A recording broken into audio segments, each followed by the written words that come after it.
Iran आणि Israel यांचे युद्ध. आता अनेक लोकांना असं वाटत असेल 3-4 दिवस झाले बातम्यावर, टी व्हीवर हे चालू आहे. चमाबिन काय आहे हे? परंतु मित्रांनो, एक लक्षात ठेवा, जेव्हाही भारत देशात अलिप्त आहे तो भाग वेगळा, परंतु जेव्हाही इंटरनॅशनल वॉर छेडत असते किंवा दोन देशामध्ये युद्ध होतो त्याचा इतर देशावर काय परिणाम होतो हे देखील महत्त्वाचं आहे. सोबतच आपल्या परीक्षामध्ये या प्रकारचे प्रश्न कसे येऊ शकते आणि आले तर ते कोणत्या प्रकारचे असू शकते हे देखील महत्त्वाचं आहे. चला तर अशाच प्रकारचा हा व्हिडिओ आपण आज पाहूया. तुम्ही शेवटपर्यंत बघत राहा. सोबतच आपण यामध्ये नेमकं पॉईंट काय आहे, कुठचा मुद्दा कुठून झालेला आहे, या युद्धाचा मुख्य हेतू काय आहे आणि उद्देश काय आहे, सोबतच याचा प्रारंभ कुठून झाला आणि याचा एंड कुठं होऊ शकतो, हे सर्व सविस्तर गोष्टी या व्हिडिओच्या माध्यमातून जाणून घेऊया. चला तर बघूया.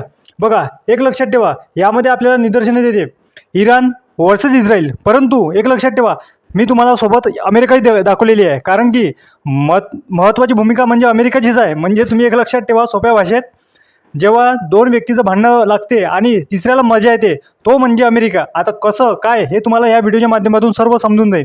बघा, आता यामध्ये एक गोष्ट सर्वात महत्त्वाची झाली म्हणजे इराणचे सर्वोच्च नेते अयातुल्लाह अली खामेनी यांचं निधन झालेलं आहे. बघा, हे सर्वात महत्त्वाची गोष्ट विद्यार्थी मित्रांनो. त्यासाठी इराणने माहिती आहे का सलग 40 दिवस सार्वजनिक शोक जाहीर केलेला आहे. का बरं? कारण की तिचे हे सर्वात महत्त्वाचे नेते होते.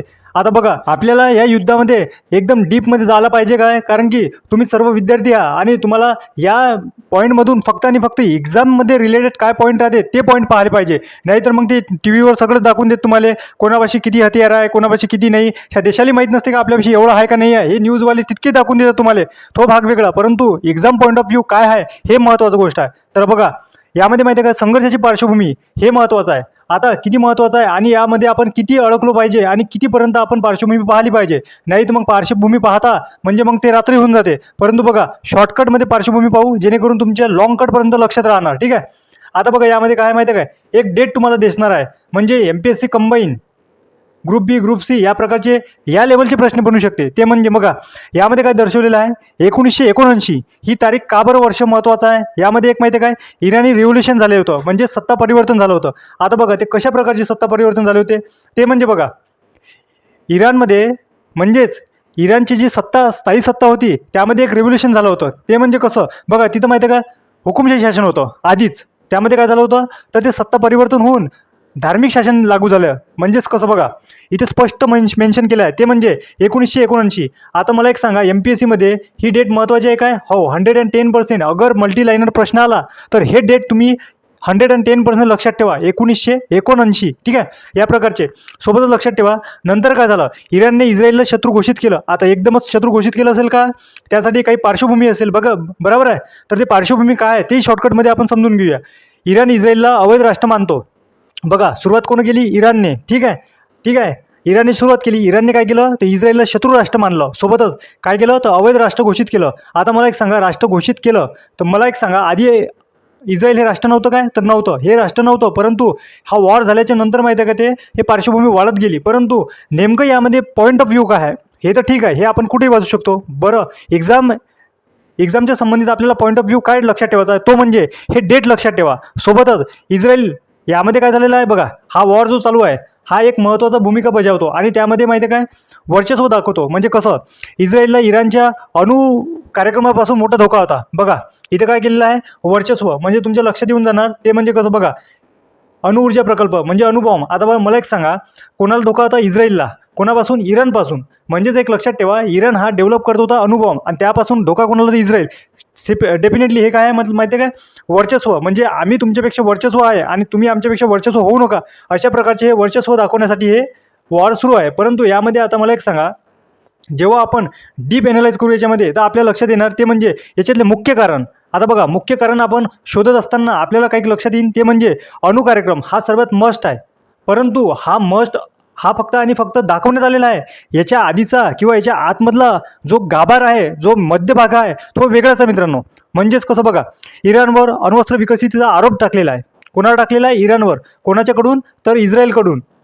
ठीक आहे, इस्रायलकडून.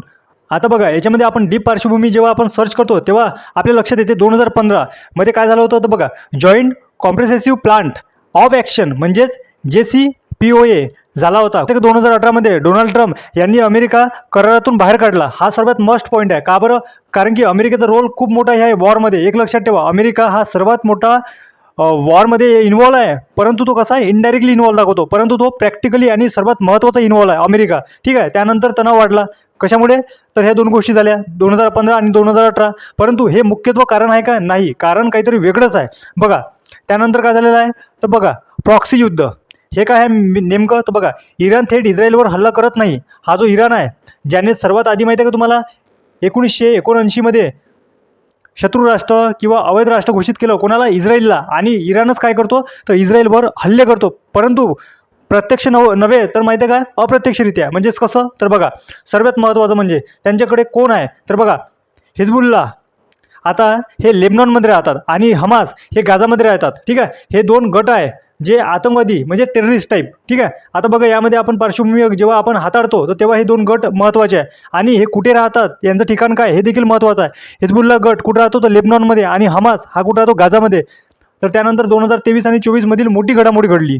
तर ती घडामोडी कोणती होती, तर बघा ऑक्टोबर 2023मध्ये हमासने कोण केला, तर हमासने इस्रायलवर मोठा हल्ला केला, जो की न्यूजमध्ये खूप गाजलेला होता. नंतर यांनी इस्रायलने देखील काउंटर बॅक अटॅक केला होता, परंतु हमासने सुरुवात केली होती. आणि या हमासच्या युद्धामध्ये जेव्हा आपण इस्रायलकडून वक्तव्य आलं होतं, त्यांनी स्पष्ट वक्तव्य दिलं होतं का या हल्ल्यामागे इराण होता, असं स्पष्ट वक्तव्य केलं आहे. ठीक आहे. त्यानंतर बघा इस्रायलने माहिती आहे का मग काउंटर अटॅक केला, गाझावर लष्करी कारवाई सुरू केली. ठीक आहे. त्यानंतर एप्रिल 2024मध्ये इराणने इस्रायलवर ड्रोन हल्ला केला. आता बघा आता इराणने माहिती आहे का इस्रायलवर प्रॅक्टिकली हल्ला केला. आतापर्यंत तो इच्छा त्याच्या साहाय्याने करत होता, परंतु आता खुल्लेआम. ठीक आहे. One man show. तर त्यानंतर काय झालं माहिती आहे काय, क्षेपणास्त्र हल्ले देखील टाकले गेले, हे देखील झालं. मग नंतर काय झालं, तर इस्रायलने प्रत्युत्तर म्हणजे काउंटर इराणमधील काही लष्करी ठिकाणावर मर्यादित कारवाई केली. म्हणजेच माहिती आहे का मर्यादित ठिकाणी त्यांनी हल्ला केले. परंतु युनायटेड स्टेट आता सर्वात महत्त्वाचं कॅरेक्टर हे आहे. हे म्हणजेच बघा USA सरळ सरळ तुमच्या लक्षात आलंच असेल. त्यानंतर युनायटेड स्टेट इस्रायलचा प्रमुख समर्थक आहे. यामध्ये पार्श्वभूमी काय माहिती आहे काय, म्हणजेच हा माहिती आहे का जो इस्रायल आहे. आता बघा तुम्हाला सोप्या भाषेत सांगतो, इस्रायलचं कसं आहे बघा. इस्रायल आता भांडण ह्या व्यक्तीचं आहे आणि भांडण ह्या व्यक्तीचं आहे. ठीक आहे. यांच्यात होऊन राहिली हातापाई, परंतु हा व्यक्ती जो आहे याला भांडून देणारा कुठला तरी एक वेगळाच देश आहे. ठीक आहे. तो तुम्हाला आता क्षणात लक्षात आला असेल माझ्या बोलण्यावरून. ठीक आहे. तर तो आहे म्हणजेच अमेरिका. ठीक आहे. आता युनायटेड स्टेट इस्रायलचा प्रमुख समर्थक आहे. तर तुमच्या लक्षात आलं असेल आता कोणाचा कोण समर्थक आहे, तो म्हणजे युनायटेड स्टेट आहे, तो इस्रायलचा. आता मग इस्रायल आणि इराणचा वॉर चालू आहे, म्हणजे मग अमेरिका डायरेक्ट इन्व्हॉल्व आहे का, नाही, तर इनडायरेक्ट इन्व्हॉल्व आहे. तो कशा माध्यमातून, सपोर्टच्या माध्यमातून. मग त्यानंतर बघा रशिया आणि चायना इराणशी जवळ ठेवतात. आता बघा तर ते म्हणजे रशिया आणि चायना हे इराणशी कनेक्ट आहे. आता बघा यामध्ये काही गोष्ट म्हणजे ते म्हणजे एकदम खूप महत्त्वाची. आता इकडे आहे आपला इस्रायल, त्यानंतर इकडे आहे इराण. ठीक आहे. त्यानंतर बघा याच्या फेवरमध्ये कोण आहे, तर USA. आणि त्यानंतर इकडे माहिती आहे का रशिया प्लस चायना. ठीक आहे. हे दोन देश. आता हे मला सांगा, हे पार्श्वभूमी किंवा ही घटना ही माहिती आहे का तिसऱ्या युद्ध म्हणजेच तिसऱ्या वर्ल्ड वॉरले चॅलेंज देऊन राहिली किंवा तिला मागणी करून राहिली का तुम्ही या आणि विनाशक घडवा, अशा प्रकारची घटना आहे. त्यामध्ये एक लक्षात ठेवा. बघा आता पुढचं काय माहिती आहे काय, युनायटेड नॅशनलने म्हणजेच युनायटेड नेशन म्हणजेच अमेरिका. ठीक आहे. आता बघा जगासमोर काय दाखवायचं अमेरिकेला, तर मी नाही त्यातला कडी लावा आतला, अशा प्रकारचा कार्यक्रम आहे. कोणाचा, अमेरिकेचं. त्यांनी काय आश्वासन दिलं आहे किंवा शांतता ठेवा. ठीक आहे. भांडणं करू नका. आणि इकडून दुसऱ्या हातानं म्हणते भांडणं लावून देतं. ठीक आहे. भांडरे म्हणते. तर अशी भूमिका आहे. ठीक आहे. यामध्ये माहिती आहे का महत्त्वाचं, आता बघा आपण जे MPSC UPSC किंवा अदर एक्झाम करतो, कुठलेही एक्झाम असो, त्यामध्ये इंटरनॅशनल रिलेशन हे खूप महत्त्वाचं असते. आता मग याच्यामध्ये मला सांगा भारताची भूमिका काय आहे. ठीक आहे. यामध्ये इंडिया दोन्ही देशांचे चांगले संबंध आहे. इंडियाचे दोघंही देशांचे चांगले संबंध आहे. का बरं, तर बघा तुम्हाला एक गोष्ट माहीत असेल, ते म्हणजे आयरन डोम, त्यानंतर अराव 2-3 हे कोणाकडून घेतलं आपण, तर इस्रायलकडून. ठीक आहे. आणि इराण संघ आपले संबंध कसे आहे, तर तेलासंघ, म्हणजेच इथून आपल्याला तेल पुरवले जाते. ठीक आहे. तर आपले दोन्ही तसं म्हणजे माहिती आहे का, बघा इंडिया माहिती आहे का एक गोष्ट इंडियाची खासियत आहे, ते म्हणजे इंडियाची एक खासियत तुम्हाला मी सांगतो. बघा आपल्या भारत देशाची एक खासियत आहे, स्वतःहून कोणाला काही त्रास देत नाही आणि दुसऱ्याचा त्रास सहन करतही नाही आणि कोणाच्या लेण्यात देण्यात राहते नाही, फट्ट्यात पडत नाही. ठीक आहे. तर त्यामुळे ह्या दोन्ही देशासंग आपलं काही वाद आहे नाही आणि वाद करतही नाही, आपण काही लेणं देणंच नाही. परंतु विशेष काय भूमिका विचारल्या जाते. आता भूमिका म्हणजे स्टँड कसं आहे, तर बघा आपण दोन्ही देशासंग चांगला आहोत. ठीक आहे. दोन्ही देशासंग आपल्याला काही घेणं नाही. आणि सेकंड गोष्ट म्हणजे बघा इस्रायलसोबत आपले संरक्षण, आताच मी तुम्हाला सांगितलं. ठीक आहे. ड्रोन. ठीक आहे. त्यानंतर इराण संघ काय आपलं तेल, आणि सगळ्यात महत्त्वाचं चहाबार बंदर. विद्यार्थी मित्रांनो मी तुम्हाला खात्रीशीर सांगतो, या बंदरवर हमखास प्रश्न ठेवला आहे म्हणजे ठेवला आहे. आणि याच्यावर ठेवला आहे म्हणजे ठेवलाच आहे. परंतु हा टॉपिक मी एकदम सरते शेवटी घेणार आहे, म्हणजे तुम्ही व्हिडिओ शेवटपर्यंत बघत राहा. आणि जे विद्यार्थी सिरियस राहणार, जे विद्यार्थी आतुर राहणार अभ्यासाविषयी आणि या पॉईंटविषयी, तर त्या विद्यार्थ्यांना एकदम शेवटचा मेन मुद्दा मिळणार आहे बघा. तर आपलं इंडिया, आता भारतचं काय संबंध आहे बघा. भारताचं कनेक्शन तेल आणि चहा बंदर कोणासंग, तर इराण संघ, ठीक आहे. आपण दोन्ही देशासंघ चालतो, ठीक आहे. आपल्याला दोन्ही देश चालते. आणि त्यानंतर माहिती आहे का, भारत शांतता आणि संवाद यावर भर देतो. आपण आपलं तुम्हाला माहिती आहे शांतीवादी काम आहे, ठीक आहे. तो काही लोडच नाही आपलं. त्यानंतर बघा संभाव्य परिणाम. आता मला एक सांगा, संभाव्य परिणाम काय होतो का बा, असं होऊ शकते काय, म्हणजेच फलानं होऊ शकते काय, विस्तार होऊ शकते काय, याला संभाव्य परिणाम म्हणते, ठीक आहे. आता बघा अनेकांचे अनेक मत आहे, अनेक विद्वानाचे मत वेगळे आहे बघा. आता यामध्ये काय, मध्य पूर्वेत मोठे युद्ध होण्याची शक्यता. आता मला एक सांगा, हे डायरेक्ट म्हणजे इनडायरेक्टली सांगितलं, पण डायरेक्टली सांगतो तुम्हाला, थर्ड वॉरला आव्हान देणं अशा प्रकारचा कार्यक्रम आहे हा. मग नंतर माहिती आहे काय, तेलाच्या किमतीत वाढ. आता सगळ्यात महत्त्वाचा आहे, पेपरशी रिलेटेड सगळ्यात महत्त्वाचा पॉईंट म्हणजे हा.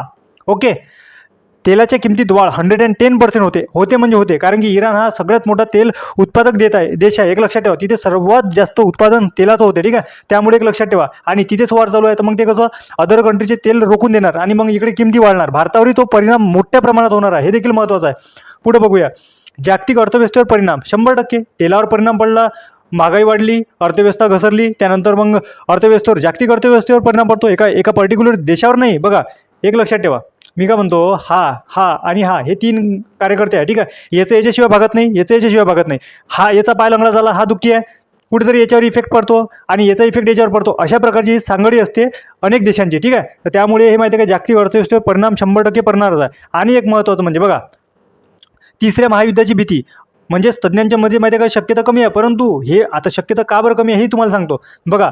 अनेक देश माहिती आहे काय, डेव्हलप झाले, समजदार झाले, सगळ्यांमध्ये समजदारी आली का, नेमकं प्लॅनेटला वाचवणं हे इम्पॉर्टंट आहे, ना की वॉर करणं. बघा, वॉर करणं म्हणजे अमेरिका, USA, जो USA आहे, ठीक आहे. USA हा पृथ्वीला कितीतरी टाईम म्हणजे 3 ते 4 टाईम विनाश करू शकतो. त्यानंतर रशिया कमीत कमी 6 ते 7 टाईम विनाश करू शकतो. परंतु हे का बरं करत नाही तेही माहीत आहे. कारण की जगाला वाचवणं हे सगळ्यात महत्त्वाचं आहे, नाही तर मग जगासंग हे खतम होऊन जाईल. तर त्यामुळे का नाही कोणी अशा प्रकारचं युद्ध करू नाही शकत. तर हे लक्षात ठेवा. परंतु हे भीती निर्माण होऊ शकते आणि भीती निर्माण होणे हे साहजिकच आहे, कारण की अशा प्रकारचं वार होणार. तर आणि आता महत्त्वाचा मुद्दा जो आहे परीक्षेचे महत्त्वाचा बघा, हा MP करा आणि याला हायलाईट करा. 1979, ठीक आहे. 1979 मधील इराणचा इतिहास थोडक्यात पाहू आता आपण. आता तुम्हाला वाटलं हे युद्ध कसं झालं, काय झालं, ठीक आहे. याने त्याने मारलं, त्याने याले मारलं, हमासनं हमला केला, त्यानंतर हिजबुल्लानं हमला केला, त्यानंतर अणुशस्त्र इराणनं डेव्हलप केलं म्हणून आम्ही याले मारलं. हे धंदे काहीच कामाचे नाही आहे बघा. यामध्ये इस्रायलचं स्टँड काय आहे, इस्रायलचं काय म्हणणं आहे, तर बाबा इराण जो आहे हा काय करताय म्हणते काय, प्रोग्राम डेव्हलप करताय, हेच फालतू धंदे करताय आणि आम्ही याच्याबद्दलच वॉर केला, ठीक आहे. आणि इराणचं म्हणणं काय का बाबा याचं वेगळंच म्हणणं, हे खोटे बोलवायले फलान विस्तानं, याचं धंदे असेच चालू आहे, ठीक आहे. परंतु हे होय लोकांना दाखवायचे दात, पण खरे दात माहिती आहे का याचे हे आहे. आता बघा खरे दात दाखवतो मी तुम्हाला. म्हणजेच पार्श्वभूमी, याची पार्श्वभूमी माहिती आहे का, 1979 मध्ये. आता बघा इराणमध्ये मोठी क्रांती झाली होती.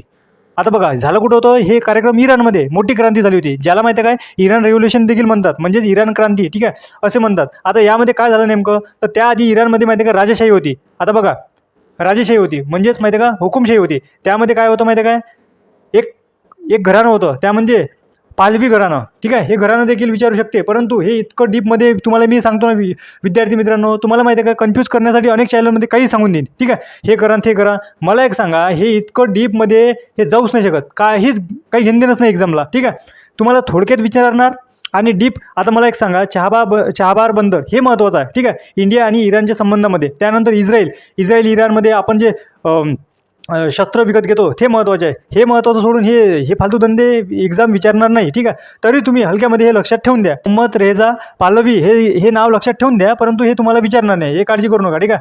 त्यानंतर एक लक्षात ठेवा, ते म्हणजे पाश्चात्य देशात विशेषतः युनायटेड स्टेटमध्ये समर्थक होते. आता मला एक सांगा, याच्यामध्ये समर्थक कोणाचे होते, यांना कोणाला माहिती आहे काय, हे म्हणतो मी फक्त आणि फक्त पालवीला समर्थक होते. कोणाचे, युनायटेड स्टेटचे, अमेरिकेचे. आता बघा तुम्ही म्हणसान वॉर चालू आहे इराण इस्रायल.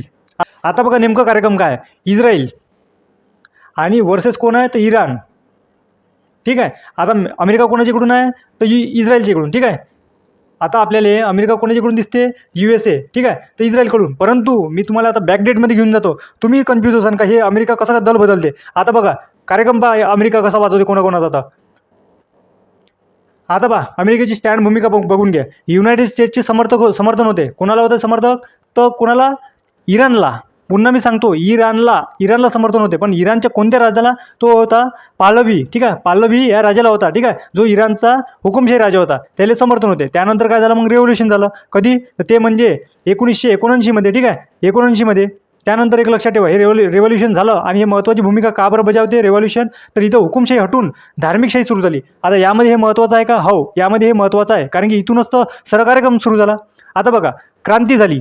क्रांती कधी झाली हे सांगितलं मी तुम्हाला, ते म्हणजे 1979. त्यानंतर काय झालं? तर लोकांनी हुकुमशाही शासन कंटाळला. म्हणजे माहिती आहे का, लोकांकडे जो हुकुमशाही चालू होती इराणमध्ये ते कंटाळले. ते म्हणे आता हे खड्ड्यात जाऊ दे म्हणे, आता हे बदलूनच टाका म्हणे. लोकांना काय झालं माहिती आहे का, हुकुमशाही शासनाचा कंटाळा आला आणि त्यांनी काय केलं माहिती आहे का, धार्मिक नेत्यांच्या पाश्चात्य धोरण विरोध कार्यक्रम चालू केला. आता हे धार्मिक रेव्होल्युशन का बरं झालं हे महत्त्वाचं आहे. बघा, अमेरिका यांचे संबंध कोणासंग चांगले होते? तर शहासंघ, ठीक आहे. आणि शहाचा कार्यक्रम कोण वाजवला? अमेरिकेनंच. म्हणजे कसं माहिती आहे का, इराणमधले प्रॉपर जे धार्मिक लोक होते त्याचा अगेन्स्ट किंवा त्यांचा विरोध कोणाला होता माहिती आहे काय? तर पाश्चात्य जे कार्यक्रम चालू आहे अमेरिकेच्या माध्यमातून त्याशी चांगला विरोध होता, ठीक आहे. म्हणजे मग त्याच्यात अडकला कोण? शाह. कारण की शहाचा समर्थक कोण होता? अमेरिका. इराणमधल्या प्रॉपर लोकांना, जे प्रॉपर धार्मिक लोक आहेत, त्यांना हे पटत नव्हतं. म्हणून त्यांनी काय केलं माहिती आहे काय? शहाचा विरोध चालू केला. म्हणजेच माहिती आहे काय, शहाच्या पाश्चिमात्य धोरणाचा विरोध चालू केला. आणि त्यानंतर काय झालं मग माहिती आहे काय? त्यानंतर झालं बेरोजगारी, भ्रष्टाचारी आणि असमानता वाढली. कुठे झाली? इराणमध्ये हे प्रकरण वाढत गेले. कोणतं? बेरोजगारीचं, भ्रष्टाचारीचं आणि असमानतेचं. म्हणजे सरळ सोप्या भाषेत इराण जो आहे अस्थिर बनत गेला, ठीक आहे. त्यामुळे काय झालं माहिती आहे का, नेतृत्व कोण केलं? तर हे महत्त्वाचं आहे. बघा, इथे नाव विचारू शकतो, प्रश्न इथे येऊ शकतो, हे महत्त्वाचं आहे, ठीक आहे. आता बघा, इथं काय झालं माहिती आहे का, रेव्होल्युशन झालं, मग नेतृत्व, त्या क्रांतीचं कोणतरी नेतृत्व केलं असं ना, तर ठीक आहे. ही क्रांती धार्मिक नेते म्हणजेच माहिती आहे काय, खामिनी, हे महत्त्वाचं आहे. हे बघा, हे नाव एक महत्त्वाचं आहे, ठीक आहे. रुहोल्ला खामिनी, ठीक आहे. यांच्या नेतृत्वाखाली हे रेव्होल्युशन झालं, म्हणजे क्रांती झाली. आता बघा, यांचं पिक्चर काय होतं माहिती आहे काय? ते म्हणजे हे जे खामिनी आहे मित्रांनो, हे कुठे होते माहिती आहे काय? फ्रान्समध्ये होते. म्हणजेच कसं माहिती आहे का, ते फ्रान्समधून निर्वासित जीवन जगत होते. पण हा जो वॉर झाला होता, म्हणजेच कसं माहिती आहे काय, जो आंतरिक वॉर होता, म्हणजेच 1979 मध्ये परत इराणमध्ये आले ते, आणि त्यांनी क्रांती घडून आणली. जे रिव्हॉल्युशन झालं आहे यांच्यामध्ये खरे हिरो कोण आहे? तर ते म्हणजे माहिती आहे काय, तिथले माहिती आहे का, खामिनी. आणि बघा, यामध्ये हे त्याचे परिणाम काय झाले? तर मग माहिती आहे का, शहा देश सोडून गेले. बघा, हे जे अमेरिकेचे फेवरचे होते, यांचं शासन चालू होतं, यांना देश सोडा लागला, कारण की रेव्होल्युशन तशा प्रकारचं झालं. त्यानंतर काय झालं माहिती आहे काय? त्यानंतर झालं इराणमध्ये इस्लामिक रिपब्लिकन, म्हणजेच माहिती आहे का, तिची प्रॉपर जे धार्मिक संस्था आहे त्यांनी शासन स्थापन केलं, ठीक आहे. त्यानंतर अमेरिका आणि इराण यांचे संबंध तुटले. आता बघा, हे याचं कार्यक्रम झाला अमेरिकेचा, ठीक आहे. कसं? तर बघा, इराणनं काय केलं माहिती आहे काय, शहाची सत्ता पलटून दिली, ठीक आहे. त्यानंतर मग आता शहाच नाही राहिला, अमेरिकेचा जो फेवरेट माणूस होता, म्हणजे माहिती आहे का, अमेरिका जसं म्हणेन, ठीक आहे, अमेरिका जसं म्हणणार तसं शाह करणार. तर इराणला ते काही पटलं नाही, त्यानं सत्ता दिल्ली पलटून. मग त्यानंतर काय झालं, मग इराण आणि अमेरिका आणि इराण यांचे दिल्ली संबंध बैकून, ठीक आहे. मग इथून झाला खरा कार्यक्रम चालू. हे आहे मेन दात, हे आहे, ठीक आहे. इथून रिव्हॉल्युशन म्हणतो, इथून हे जे वॉर चालू आहे, हे आतापर्यंत जे वॉर आहे, हे कार्यक्रम आहे तो, ठीक आहे. हा खरा मुद्दा आहे तो. त्यानंतर बघा आता काय समोर काय, इस्रायल विरोधी धोरण अधिक कठोर झाले. म्हणजेच माहिती आहे काय, इस्रायल हा जो देश आहे याच्या अगेन्स्ट माहिती आहे काय, आणखी कठोर पाऊल उचलले कोण? इराणने, ठीक आहे. त्यानंतर परीक्षा दृष्टिकोन आपण आढावा घेतो, तो म्हणजे बघा, 1979ची इराणी क्रांती म्हणजे राजेशाही संपून धार्मिक शासन सुरू होण्याची आहे. आता बघा, इथं काय झालं माहिती आहे काय, हे जे क्रांती आपण 1979ची पाहून राहिलो इराणमध्ये, ठीक आहे. इराणमध्ये काय झालं माहिती आहे काय, राजेशाही संपली आणि धार्मिक शासन सुरू झाले, ठीक आहे. ते आपण पाहिलेच आहे, कोण 2 नाव हेही पाहिलेलं आहे. त्यानंतर बघा, आता 1979 इराण क्रांती, यामध्ये अगर आपल्याला प्रश्न येणार तर ते कशा प्रकारचे येणार, यामध्ये आपण MCQ पॅटर्न प्रश्न देखील आणलेले आहे. म्हणजेच माहिती आहे काय, तुम्हाला मुद्दा पहिले ठराविक भावनेत किंवा ठराविक शब्दात तुम्हाला मुद्दा समजून दिला आणि त्यानंतर लगेच तुम्हाला त्याच्या मागे माहिती का प्रश्न दिले. म्हणजे माहिती आहे काय, तुमचा कुठलाच आलेला प्रश्न हा चुकणार नाही, ठीक आहे. आणि तुमच्या लॉंग टर्मपर्यंत लक्षात देखील राहणार. आता बघूया पहिला प्रश्न, तो म्हणजे 1979 मधील इराण रिव्होल्युशनचे मुख्य नेतृत्व कोण केले? बघा, मी काय म्हणतो तुम्हाला, नाव सांगितलं तुम्हाला आधीच माहिती काय, एरो करून दाखवतो मी, काय कोणते नाव विचारू शकते, ठीक आहे. तर यामध्ये बघा, आपण कोणतं पाहूया, ते म्हणजे माहिती आहे का, रुहोल्ला खोमिनी, ठीक आहे. हे यांनी केले होतं, ठीक आहे. आता हे माहिती आहे काय, आपल्याला आपण हे पाहिलेलं आहे, हे फ्रान्समध्ये माहिती आहे काय, फ्रान्समध्ये राहत होते काही काळ. त्यानंतर त्यांनी माहिती आहे का, रिव्होल्युशन घडवण्यासाठी इराणमध्ये पुन्हा ते परतले, ठीक आहे. तर यांचं नाव पाहिलेलं आपण. त्यानंतर बघूया दुसरा प्रश्न म्हणजे 1979 पूर्वी इराणमध्ये कोणत्या शासकाचं राज्य होतं? आता हे माहिती आहे आपल्याला, शहा यांची सत्ता पलट झाली. हे US आपला अमेरिका, ठीक आहे. अमेरिकेचे माहिती आहे का फेवरेट होते हे, ठीक आहे. आणि यायला हटवलं तर मग अमेरिका नाराज झाली, मग त्याचं आणि इराणचं वाजत चाललं, आतापर्यंत वाजतच चाललं, ठीक आहे. तर बघा, आता पुढचा प्रश्न बघूया आपण, ते म्हणजे आता इराणी क्रांतीनंतर इराणमध्ये कोणती राज्यपद्धत स्थापन झाली. आता बघा, आता हे माहिती आहे काय, आधी कोणती होती माहिती आहे काय, राजेशाही पद्धती. ठीक आहे, राजेशाही पद्धती शहाची. ठीक आहे, आता ते खतम केली जाईन, तर मग आता कोणती चालू झाली ते म्हणजे माहिती आहे काय, इस्लामिक रिपब्लिकन. हे लक्षात ठेवा, हे नाव किंवा हे तुम्हाला हे परीक्षामध्ये येऊ शकते. बघा, आपल्याला परीक्षामध्ये नेमकं काय येते, नाही तर पुरं गाव आहे वाचाले, पुरं रिव्हॉल्युशन तुम्ही सुरूपासून तर तुम्ही खतम नाही होऊ शकत, एवढं रिव्हॉल्युशन आहे. परंतु तुम्हाला नेमकं काय वाचायचं, नेमकं काय घ्यायचं हे तुम्हाला प्रश्नाच्या माध्यमातून कळून जाणार. ठीक आहे, आणि दुसरा मुद्दा म्हणजे आता बघूया आपण पुढचा प्रश्न, तो म्हणजे 1979च्या क्रांतीनंतर इराणचे संबंध कोणत्या देशासोबत तणावपूर्ण झाले. आता हे तर तुम्ही पाहिलंच आहे, आपलं इराण आणि कोण आहे, USA. आता मला एक सांगा, इथं हे स्पष्ट आपण दिलेलं आहे, कोण, तर अमेरिका. ठीक आहे, म्हणजेच USA. यांचं काय कार्यक्रम झाला आपण सविस्तर ते पाहिलेलं आहे. आता फक्त आपण प्रश्न पाहून राहिलो. त्यानंतर बघा, रुहोल्ला खोमेनी क्रांतीपूर्व कोणत्या देशात निर्वासित होते. बघा, तुम्हाला काय म्हटलं, IMP पॉईंट आहे हे देखील. आता बघा, मल्टी लायनरमध्ये माहिती आहे काय, MPSC कंबाईन ग्रुप बी ग्रुप सी 2025मध्ये जे झालेली पेपर आहे यामध्ये, किंवा 2024चा जो 25मध्ये झाला होता यामध्ये तुम्ही माहिती आहे काय, अशा प्रकारचे प्रश्न डीपमध्ये विचारलेले आयोगाने. ठीक आहे, तर या प्रकारचे तुम्हाला प्रश्न विचारला, कुठे राहणार होते, तर फ्रान्समध्ये. ठीक आहे, हे देखील लक्षात ठेवा. त्यानंतर आता एक लक्षात ठेवा, स्थान आणि महत्त्व. का बरं, आता मला एक सांगा, भारत आणि इस्रायल इराण यांच्या संग आपले संबंध कसे आहे, कोणापासून काय घेतलं, कोणासंग कुठले व्यवहार चालू आहे, काय चालू आहे, हे सगळं आपल्याला परीक्षेच्या दृष्टिकोनातून महत्त्वाचं आहे. आणि एक महत्त्वाचं ठिकाण ते म्हणजे हे ठिकाण कोणते, चहाबार. हे तुम्हाला येणाऱ्या परीक्षामध्ये विद्यार्थी मित्रांनो 100% दिसणार आहे, म्हणजे कुठल्या ना कुठल्या प्रश्नामध्ये तुम्हाला हे दिसून पडणार आहे.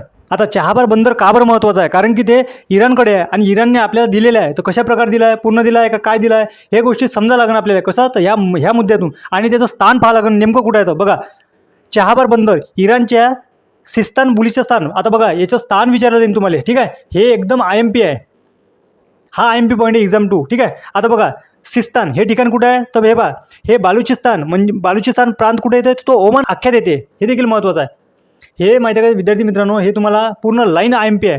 ओमानचा आख्यात जो आहे, ह्या ओमानच्या आख्यातमध्ये माहिती आहे का आपल्याला सिस्तान बालुचिस्तान दिसून येणार. हे कुठं आहे, इराणमध्ये. आणि हे बंदरगाह आपल्याला माहिती आहे काय, हे एक महत्त्वाचं ठिकाण आहे. आणि इथून माहिती आहे का बऱ्याचशा गोष्टी होणार आहे, ते म्हणजे बघा, आणि ह्या बंदरगाह भारतासाठी का बरं इम्पॉर्टंट आहे याचे महत्त्व देखील आपल्याला या व्हिडिओमध्ये कळणार आहे. बघा, यामध्ये आपल्याला काय दर्शवलेलं आहे, इराणचे एकमेव सकल पाण्यातले म्हणजे डीप सी बंदर आहे. हे बघा, हे माहिती आहे का एकमेव आहे, कसे, तर डीप सी आहे. ठीक आहे. आता बघा, हे इंडियासाठी का बरं महत्त्वाचे आहे, याच्यामध्ये आपल्याला हे लक्षात येणार, हे पाकिस्तानमधील ग्वादर पोर्टपासून ते सुमारे फक्त 170 किलोमीटर अंतरावर आहे. ठीक आहे, आता तुमचे दिवे लागले असन, तुमच्या लक्षात आलं असन की हे बंदरगाह आपल्याला का बरं महत्त्वाचं आहे.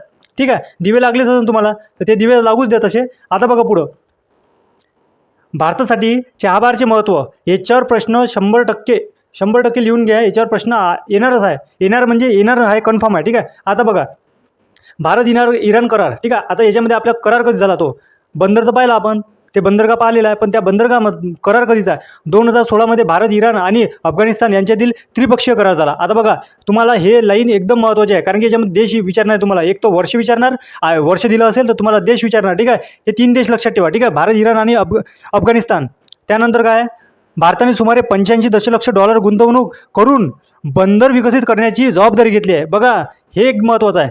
त्याच्यामध्ये माहिती आहे काय, 85 दशलक्ष डॉलर गुंतवलेले आहे आपण. किती, तर 85 दशलक्ष डॉलर आपण गुंतवणार आहोत आणि त्यानंतर ते डेव्हलप करणार बंदरगाह. ठीक आहे, भारताचे इंडियन पोस्ट ग्लोबल लिमिटेड. ठीक आहे, या कंपनीकडे ऑपरेशनची जबाबदारी आहे. हे महत्त्वाचं आहे. याच्यामध्ये प्रश्न येऊ शकते का, तर याच्यामध्ये प्रश्न येऊ शकते. ठीक आहे, आणि पुढे बघूया, भारताला कसा फायदा, या बंदरगाहापासून कसा फायदा, कारण की 85 दशलक्ष डॉलर आपण गुंतवून राहिलो, तो असं थोडं गुंतवून राहिलो, तर त्यामध्ये आपण काहीतरी फायदा पाहून राहिलो, आणि तो फायदा काय आहे हे देखील महत्त्वाचं आहे. पाकिस्तानला बायपास करून अफगाणिस्तान. आता बघा, पाकिस्तानला बायपास आपण का बरं करतो, त्याच्या मागचं कारण आहे, अफगाणिस्तान व मध्य आशियामध्ये प्रवेश भारताला पाकिस्तानामार्गे थेट वापरता येत नाही. हे महत्त्वाचं आहे. ठीक आहे, मग त्यासाठी काहीतरी पर्याय पाहिजे आपल्याला, तर तो पर्याय म्हणजे माहिती आहे काय, चहाबार मार्ग. म्हणजेच माहिती आहे काय, चहाबार हा बंदर एकदम महत्त्वाचा आहे. चहाबार मार्गे भारत काय करणार आहे, भारत, इराण.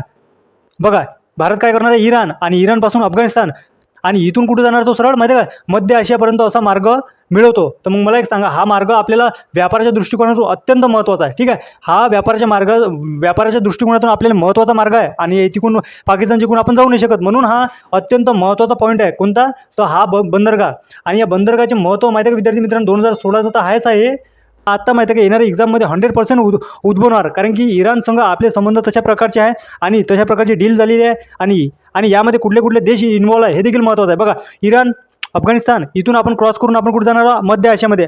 ठीक आहे, आणि व्यापारासाठी हे कुठल्याही देशासाठी व्यापार महत्त्वाचा असतो. बघा, कुठल्याही देशाचा विकास होण्यासाठी व्यापार महत्त्वाचा असतो आणि व्यापारासाठी माहिती आहे का मार्ग महत्त्वाचा असतो. त्यामुळे हे बंदरगाह आपल्याला अत्यंत महत्त्वाचं आहे. ठीक आहे. त्यानंतर आपण बघूया सामरिक म्हणजे स्ट्रॅटेजिक. आता याचं महत्त्वाचं काय आहे, याच्यामध्ये महत्त्व काय आहे तर बघा, आपलं भारताचं स्टँड काय तर चीन आणि पाकिस्तानच्या ग्वादर पोर्टला उत्तर म्हणून भारतासाठी चहाबार बंदर महत्त्वाचं आहे. बघा, हे प्रत्युत्तर कोणासाठी आहे आपल्याला, आपलं तर चीन आणि पाकिस्तान या दोघांसाठी आहे आपलं प्रत्युत्तर. ठीक आहे. तर इथून आपण यायला क्रॉस करू शकतो आपण. ठीक आहे. तर हे महत्त्वाचं आहे. आणि त्यानंतर हिंद महासागर क्षेत्रात भारताचा प्रभाव वाढतो, हे एकदम महत्त्वाचं आहे. आपला प्रभाव कुठं वाढू शकतो, हिंद महासागरात. आपला प्रभाव वाढला, व्यापार वाढला तर प्रगती होणार. ठीक आहे. प्रगती होणार तर मग सगळ्याचा कार्यक्रमच होऊन जाणार, तो विषयच नाही आहे.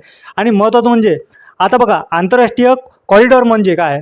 आता कॉरिडॉर म्हणजे तुम्हाला एक लक्षात ठेवा, जहाजाने जो आपण कच्चा माल ने आण करतो त्याला कॉरिडॉर म्हटलं जाते. ठीक आहे. तो कॉरिडॉर. ठीक आहे. आणि आंतरराष्ट्रीय कॉरिडॉर हे का बरं महत्त्वाचे आहे तर बघा, चहाबार बंदर हे, आता हे बंदर का बरं चर्चेत आहे बघा, international north south transport corridor म्हणजेच माहिती आहे का, त्याला शॉर्ट फॉर्ममध्ये आपण कसं काय म्हणू शकतो तर बघा, INSTC. ठीक आहे, शी जुडलेले आहे. म्हणजेच बघा, हे काय माहिती आहे का, चहाबार बंदर का बरं वारंवार आपल्या लक्षात येऊन राहिलं, हे महत्त्वाचं आहे. तर बघा, हे कशात जुळलेलं आहे माहिती आहे काय, हे डायरेक्टली जुळलेलं आहे international north south transport corridor संग जुळलेलं आहे. ठीक आहे. त्यानंतर सेकंड गोष्ट म्हणजे महत्त्वाची म्हणजे या मार्गामुळे भारतातून रशिया व युरोपाचा माल वाहतूक वेळ आणि खर्च कमी होतो. भारताला यामधून फायदा कसा आहे तर बघा, भारतामध्ये जो माल आहे, जो कच्चा माल आपण ने आण करतो कुठं तर रशियाकडे. ठीक आहे. रशियाकडून कुठे करतो आपण तो युरोपपर्यंत. आता मला सांगा, रशियापर्यंत किंवा युरोपपर्यंत जो आपण कच्चा माल पोहोचवतो, ठीक आहे, त्यामध्ये आपला वेळ आणि खर्च वाचेल. म्हणजे आपली जी कॉस्ट, आपल्याला जे पैसा लागून राहिला तो कॉस्ट आणि जो टाईम लागून राहिला ते दोन्ही वाचेल. म्हणजे आपली इथं प्रगतीचे पाऊल आहे. ठीक आहे. म्हणून हा चहाबार बंदर आपल्यासाठी महत्त्वाचा आहे. त्यानंतर बघूया व्यापार व प्रगती. ठीक आहे. 2018 पासून भारताने येथे ऑपरेशन सुरू केले. बघा, 2016ची डील आहे. त्यानंतर ऑपरेशन म्हणजे ॲक्शन कधी सुरू केले तर ते म्हणजे 2018 मध्ये. त्यानंतर अफगाणिस्तानला गहू व इतर माल पाठवण्यासाठी चहाबार हा बंदर वापरला जातो. बघा, या डीलमध्ये 2016 अफगाणिस्तान इन्व्हॉल्व होता, बरोबर आहे. त्यानंतर सगळ्यात महत्त्वाचं म्हणजे आपण काय करू आलो, गहू आणि इतर माल. ठीक आहे. इतर माल म्हणजे इतर अनेक माल जो आहे तो आपण कोणाला पाठवला, तो अफगाणिस्तानला. म्हणजे ते अफगाणिस्तानही खुश आहे. ठीक आहे. त्यानंतर 2024 मध्ये भारत इराणमध्ये 10 वर्षाचा दीर्घकालीन करार करण्यात आला. आता ह्या करार महत्त्वाचा आहे. करार विचारू शकते तुम्हाला, करार यासाठी विचारू शकते कारण की वर्ष आणि कराराचे वर्ष आणि झालं कोणत्या वर्षी हे देखील महत्त्वाचं आहे. बघा, यामध्ये स्पष्ट नमूद केलं आहे 2024 मध्ये, म्हणजे 2 वर्ष आधी. ठीक आहे. 2024 मध्ये भारत आणि इराणमध्ये 10 वर्षाचा दीर्घकालीन करार करण्यात आला. तो करार म्हणजे बघा, त्याला शॉर्ट फॉर्म आपण काय म्हणू शकतो तर बघा, त्याला आपण शॉर्ट फॉर्म म्हणू शकतो IPGL. ठीक आहे. IPGL हा देखील म्हणू शकतो. ठीक आहे, या ऑपरेशनसाठी. आणि सर्वात महत्त्वाचं म्हणजे त्यानंतर बघा, यामध्ये अडचणी आणि आव्हान कुठल्या प्रकारचे दिसणार आहे आपल्याला. बघा, अमेरिकेचे इराणवरील निर्बंध. म्हणजे आता अमेरिका जो आहे तो इराणवर निर्बंध टाकणारच आहे, कन्फर्म टाकणार आहे. कारण की ते तुम्हाला दिसूनच पडणार आहे, कारण की मेन कार्यक्रम करणारा अमेरिकाचा आहे. त्यानंतर प्रदेशातील राजकीय अस्थिरता. आता बघा, वॉर असल्यामुळे कुठल्याही देशात स्थिरता राहणार काय तर नाही, अस्थिरच होणार आहे. आणि इंटरनॅशनल देखील ते अस्थिरता होणार आहे. त्यानंतर सुरक्षा व पायाभूत सुविधांचा विकासाची गरज भासणार आहे, कारण की अनेक गोष्टी याच्यातून उद्ध्वस्त होणार आहे. विद्यार्थी मित्रांनो, पायाभूत सुविधांमध्ये अनेक प्रकारचे प्रॉब्लेम क्रिएट होणार आहे. त्या परीक्षेसाठी महत्त्वाचे मुद्दे काय, आता आपला फोकस इथं असला पाहिजे. तुम्ही फोकस इथं का बरं द्यायला पाहिजे, कारण की तुम्ही विद्यार्थी आहे, तुम्ही काही नेते नाही आहे किंवा कुठल्या प्रकारचे कार्यकर्ते नाही आहे का तुम्हाला या गोष्टी महत्त्वाच्या मुद्दा माहीत पाहिजे. म्हणून फक्त तुम्ही विद्यार्थी आहे, तुम्हाला विद्यार्थी दृष्टिकोनच ठेवावा लागेल. ठीक आहे.